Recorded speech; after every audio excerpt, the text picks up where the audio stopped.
আসসালামু আলাইকুম। এখন শুনবেন কৃষি খবর। খবর পড়ছে ভাদু কামার। আমতলা, জামতলা, কড়াইতলা, বটতলা, পাইকরতলা, ৫ তলা, ৬ তলা, ৭ তলা, সব তলা মেরে এসে কাশিমবাজার আমবাগান থেকে একটা ছাগল মহিলা হারিয়ে গিয়েছে। চেতনখানা আবুলের লক লক করে বাইরে উঠা, লরি লরি আলুর গাছগুলো খেয়ে খেয়ে মুড়ে খেয়ে ফেলেছে বলে খবর পাওয়া গেছে। চেতনখানা আবুল কাশিমবাজার কলেজে ভর্তি করে। এই ছাগল যদি এই শিক্ষা পায় তাহলে মানুষের এমন অন্যায় করবে না বলে মন্তব্য করে বলেছেন সাধারণ সম্পাদক কালীগঞ্জের পাগলা সেকান।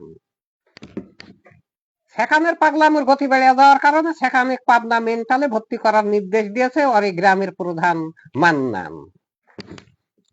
আপাতত কৃষি সম্বাদটি শেষ হলো। এই সম্বাদটি একযুগে প্রচারিত হলো লিজ এলাকা কাশিমবাজার, তানোর রাজশাহী থেকে।